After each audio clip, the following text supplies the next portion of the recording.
What's up, everybody? Welcome to Dave's Man Cave. Hit like, hit subscribe. The channel's growing, and you're all a part of that. So, cost you nothing. Help a brother out. Click the button. Turn on the notification bell. We cover a lot of ground. We cover watches. We cover knives. We cover guns. We do some politics. Pick and choose what you like. It's car stuff. We got off-road truck stuff. We have ATV stuff. There's track days. There's all kinds of stuff. So find something you like and stick around. Anyway, there's my sales pitch. So wanted another GMT. I've got two. I've got one from Certina, DS Podium, which is a COSC certified quartz, but incredibly accurate, and a really nice watch. I've got my Live GMT Trekker, which I don't have on me. It's in the other room. But I wanted another one, and there's only two Rolexes that, I mean, I respect Rolex for what they are. They're amazing watches. I don't like their selling tactics with their ADs, and I don't like the price tag because I think you can get an Omega or a Breitling or a Tudor for a fraction of the price that's every bit as good, be that as it may. There are some designs that I like that are iconic. I kind of like the Oyster Perpetual. My favorites are the Explorer 2s. I love the Arctic one with the white dial and the orange GMT hand. I also like the GMT Master II. The problem is I'm not going to spend that kind of money on a single watch anytime soon, if ever. And I don't want for those kinds of watches to go with an homage. I don't want to go with a Pagani or something because anybody that knows that watch is going to look at that and immediately call you out for, oh, you got the fake. It's just whatever. I mean, wear what you want, but, why invite the criticism, right?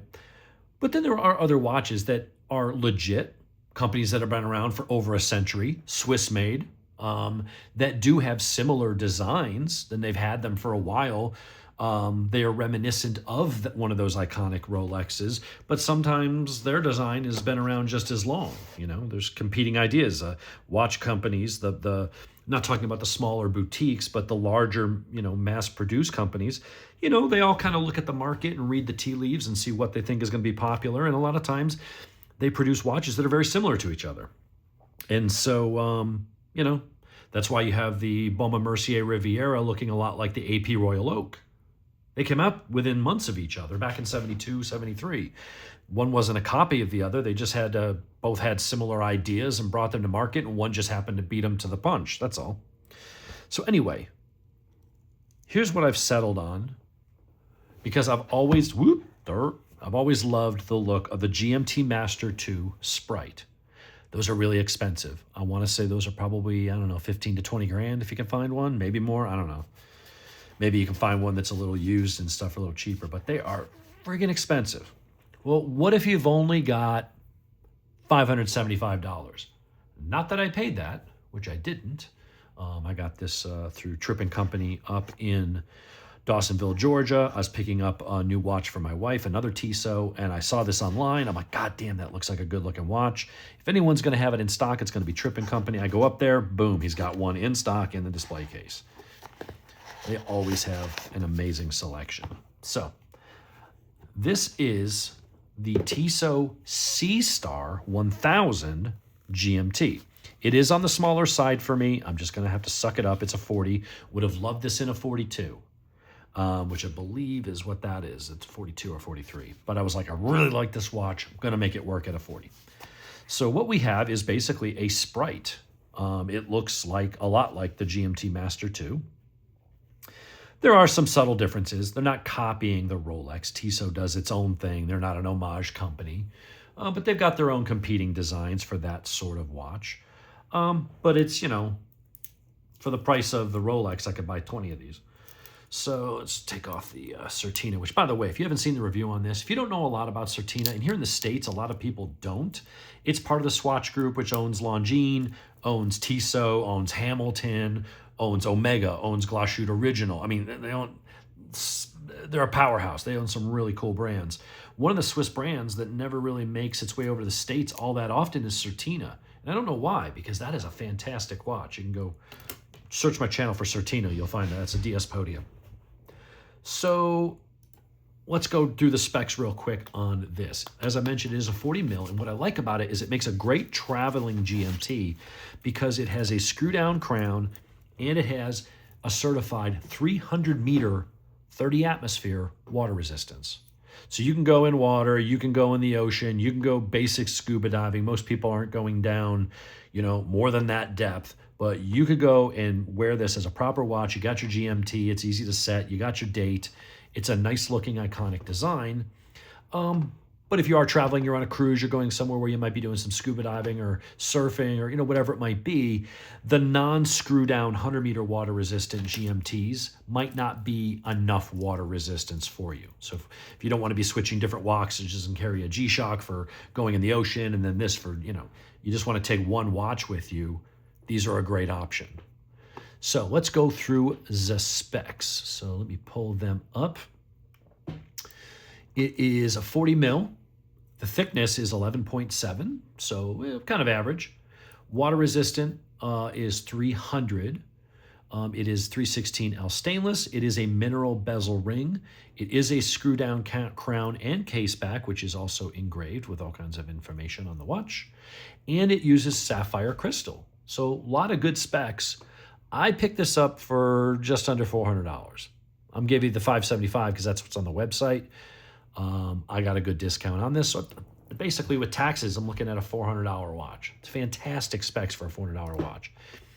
It is quartz, takes a battery type 371. It does have an end of life indicator, and it's got a GMT. What's nice about this is you set your GMT for the time that you want, and then you set your normal time. And you just leave the GMT at your home. Here I have it set for 24-hour time. So if somebody said, hey, what's that in military time? I just look and it's automatically, set up for that.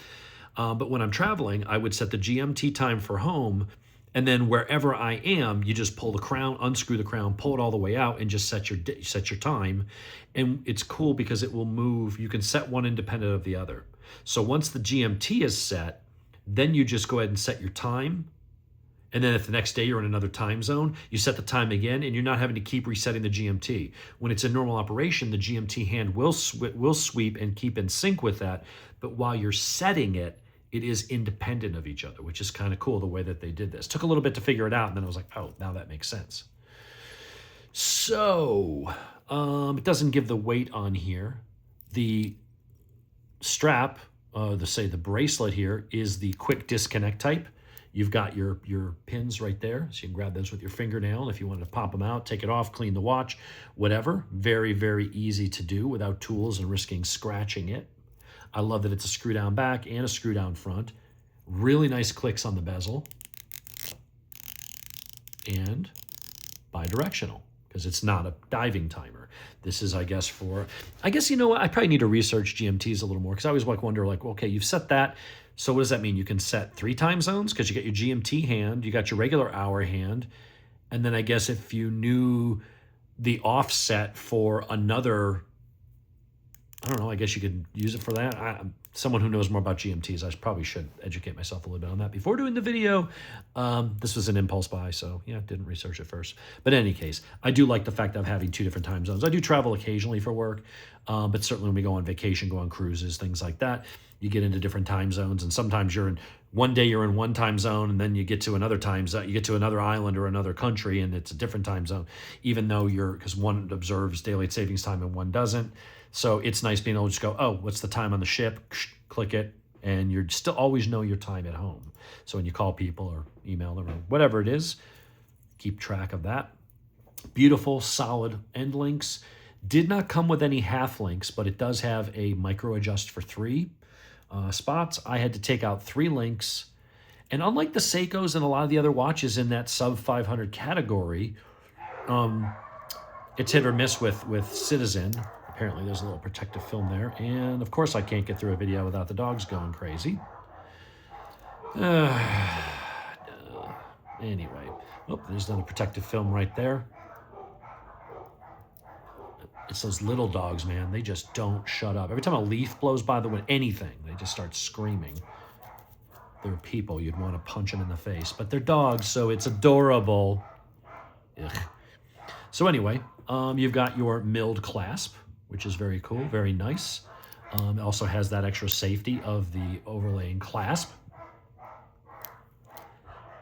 And you got your date down at the 6 o'clock. Some people may not like that. I don't really care. It works for me.